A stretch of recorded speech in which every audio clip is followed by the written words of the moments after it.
Using Kirchhoff's law, find the current in various resistor in the circuit shown in figure। देखो बेटे, ये हमारे पास एक सर्किट है। अगर मैं इस प्रॉब्लम को सॉल्व करूं तो ये जिस मेथड से सॉल्व होगा उस मेथड का नाम है नोडल मेथड। अब नोडल मेथड क्या होता है, उसमें 4 स्टेप होते हैं। उसको एक एक करके मैं स्टेप को एक्सप्लेन कर रहा हूँ, आपको समझ में आ जाएगा कि नोडल मेथड से कैसे न्यूमेरिकल को सॉल्व करते हैं। स्टेप नंबर फर्स्ट में पहले ये आइडेंटिफाई करना होता है कि हमारे सर्किट में नोड कहाँ कहाँ पर हैं। तो नोड वो होते हैं जहाँ पर करंट एक से अधिक पार्ट में डिवाइड हो जाए। जैसे अगर मैं कहूँ कि करंट यहाँ से आई निकल रहा है, तो क्या आई को कहीं अलग रास्ता मिल पाया? क्या नहीं मिल पाया। तो इसका मतलब ये नोड नहीं है। तो करंट ऐसे आई गया, ऐसे गया, और यहाँ पर देखो एक से अधिक रास्ते मिल गए इसको, तो इसका मतलब ये नोड है। क्या है? ये नोड है। तो ये नोड मिल गया हमको। ये नोड नहीं है, ये नोड नहीं है। फिर ऐसे आया, यहाँ पर देखो ये भी नोड नहीं है। यहाँ पर करंट आया तो ये नोड नहीं है। फिर यहाँ से करंट ऐसे आ रहा है, तो यहाँ पर देखो एक से अधिक रास्ते मिल गए ना करंट को, तो यहाँ पर ये भी नोड है। तो अपने पास 2 नोड है, एक नोड ये है, एक नोड ये है, तो अपने पास 2 नोड है। इस वाले इस यहाँ पर 2 नोड हैं, तो मैं पहले ऐसे लिख लेता हूँ, नोड नंबर 1 और नोड नंबर 2। ठीक है। फिर कह रहा है कि आइडेंटिफाई द इक्विपोटेंशियल नोड। अगर मैं कहूँ कि ये एक इलेक्ट्रिक सोर्स है तो इधर से कोई रेजिस्टेंस नहीं लगा हुआ है, और मैं ये भी देख रहा हूँ कि यहाँ भी एक इलेक्ट्रिक सोर्स है और इधर से भी कोई रेजिस्टेंस नहीं लगा हुआ है। इट मीन्स यहाँ का पोटेंशियल क्या होगा? सेम होगा। तो यही हमारा क्या होगा? इक्विपोटेंशियल सरफेस हो गया। ये इक्विपोटेंशियल सरफेस हो गया ये। तो अगर ये इक्विपोटेंशियल सरफेस हो गया तो स्टेप 2 तक हम आ गए। फिर कह रहा है कि जो इक्विपोटेंशियल सरफेस होता है वो उसको हम ग्राउंडिंग करना होता है। हमको क्या करना होता है? ग्राउंडिंग करना होता है। तो हमने क्या कर दिया? इस वाले जंक्शन को ग्राउंडिंग कर दी। तो जिसका ग्राउंडिंग करते हैं, जिस नोड का, वहाँ का पोटेंशियल 0 हो जाता है। वहाँ का पोटेंशियल क्या हो गया? 0 हो गया। कह रहा है कि इतना करने के बाद स्टेप 4 में क्या करना होता है आपको, कि एक फॉर्मूला अप्लाई करना होता है। यानी कि यहाँ से आपको करना क्या है कि यहाँ का पोटेंशियल x मान लेना है, और फिर यहीं से हर एक जगह पर करंट को आप पास कराओ। उसी जगह से हर एक डायरेक्शन में करंट को पास कराओ। तो इस डायरेक्शन में जाने वाले करंट को I1 बोलेंगे, इस डायरेक्शन में जाने वाले करंट को I2 बोलेंगे, इस डायरेक्शन में जाने वाले करंट को I3 बोलेंगे। अगर मैं यहाँ पर देख रहा हूँ कि x पोटेंशियल का नोड है और यहाँ से सारे करंट जा रहे हैं, कोई आने वाला करंट नहीं है, तो इसका मतलब ये जो करंट I1 है, करंट I2 है और करंट I3 है, इस x वाले नोड से जा ही रहा है, कोई करंट नहीं आ रहा है, तो ये 0 के इक्वल हो जाएगा। और ओम्स लॉ से V is equal to I R होता है और I is equal to V upon R होता है।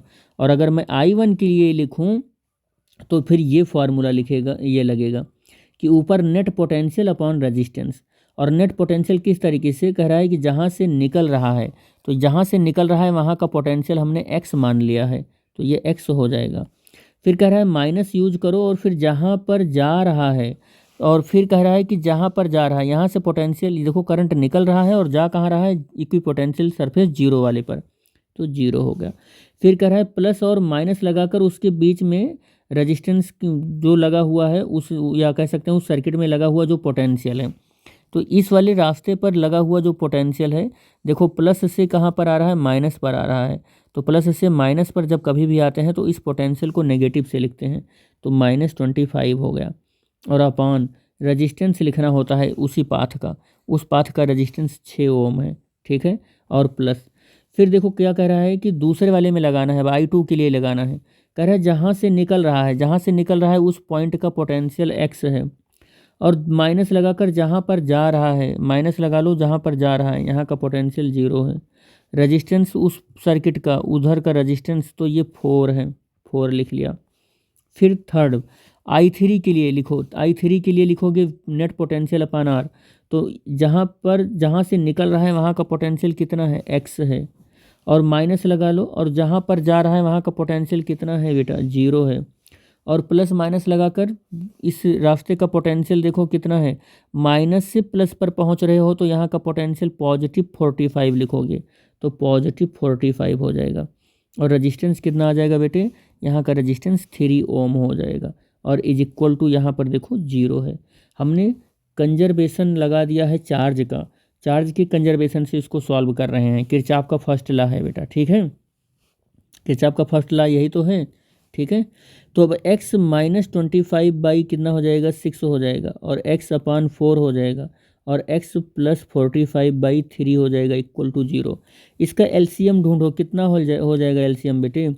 तो ये x माइनस 25 और इंटू 2 कर लोगे, और 6 इंटू 2 कर लोगे, और x इंटू 3 कर लोगे, 4 इंटू 3, और x प्लस 45 और इंटू 4 कर लोगे, और 3 इंटू 4, एलसीएम 12 हो जाएगा। इधर ये मल्टीप्लाई हो जाएगा, 0 हो जाएगा।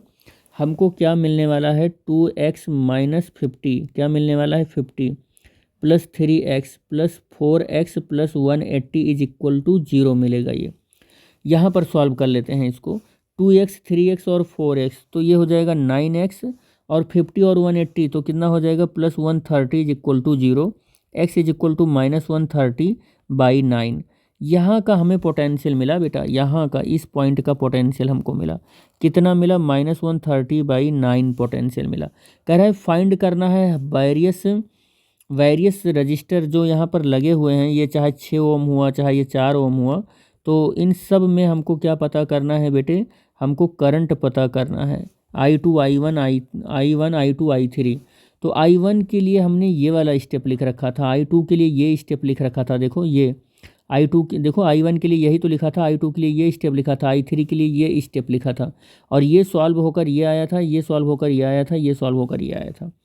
तो x देखो यहाँ इसको I1 लिखूँ तो x कितना है, x माइनस 25 बाई 6, और x की वैल्यू माइनस 130 बाई 9 माइनस 25 और अपॉन 6, ये माइनस 130 और माइनस 225 बाई कितना हो जाएगा 9 6 जा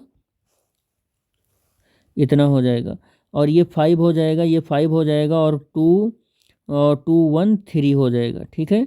तो यहाँ से माइनस हो जाएगा, और 54 से डिवाइड करोगे बेटे तो ये कितना आ जाएगा 6.5740 एम्पियर का करंट आ जाएगा, जो कि I1 आएगा, कितना आएगा I1।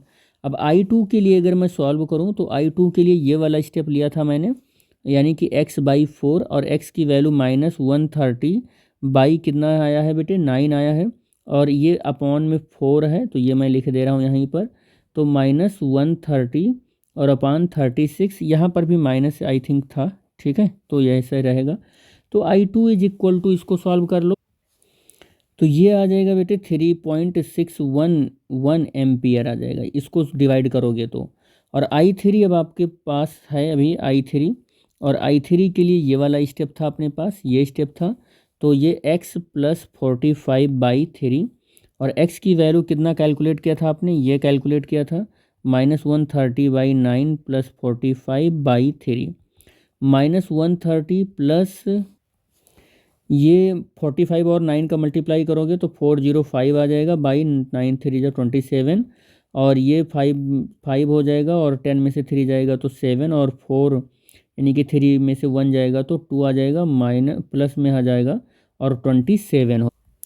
इसको डिवाइड करोगे तो I3 की वैल्यू निकल कर आ जाएगी 10.185 एम्पियर। तो I1 की वैल्यू ये आ गई, I2 की वैल्यू ये आ गई, और I3 की वैल्यू ये आ गई। हर एक टर्मिनल के अक्रॉस करंट आपको कैलकुलेट करना था, ये करंट आपको मिल गया, ठीक है बेटे।